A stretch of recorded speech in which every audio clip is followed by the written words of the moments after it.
৬৫ কোটি টাকার মধ্যে আরজি করের যে মামলা সেটা ধরা নেই, সেটা ছেড়ে ৬৫ কোটি টাকা। দেখুন, খুব স্পষ্ট কথা হচ্ছে যে আদালতে যে কেউ যেতে পারে, সাধারণ মানুষ বা সরকার পক্ষ যে কেউ যেতে পারে। আমি আপনি যে টাকা গিয়ে আদালতে খরচা করি তা আমাদের নিজেদের টাকা।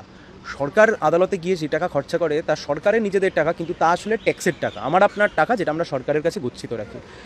সরকার গিয়ে ৬৫ কোটি টাকা কেন, সরকার গিয়ে ৬৫০ কোটি টাকা খরচা করুক, তাতে অসুবিধা নেই, কিন্তু কথা হচ্ছে যে কেন করেছে। এই ৬৫ কোটি টাকা কি রাজ্যের ভালোর জন্য করেছে? এই ৬৫ কোটি টাকা যে আদালতে গিয়ে সরকার খরচা করেছে, এতে কি রাজ্যের মঙ্গলের জন্য করেছে, রাজ্যের ভালোর জন্য করেছে, রাজ্যের কোনো ভালো দিকের জন্য করেছে? তা নয় তো। যা যা করেছে আপনি দেখবেন, সমস্ত নিয়োগ দুর্নীতির মামলা, ডিএর মামলা, এর বাদ দিয়ে যা যা সরকারের বিরুদ্ধে অভিযোগ উঠেছে, সরকারের বিরুদ্ধে অভিযোগ ইন দ্য সেন্স একটা বড় অংশের তৃণমূল যেখানে জড়িয়ে গেছে দুর্নীতির অংশে, সেই জায়গাগুলোকে বাঁচানোর জন্য সরকারের টাকা খরচ করা হয়েছে। দুর্নীতির তদন্তকে আটকানোর জন্য সরকারের টাকা খরচ করা হয়েছে। এমনটা বিষয়টা নয় যে সরকার গিয়ে ৬৫ কোটি টাকা দিয়ে ভালো মানে সরকার তার রাজ্যের মানুষের ভালোর জন্য মামলা করেছে, এমনটা আপনি খুঁজে পাবেন না।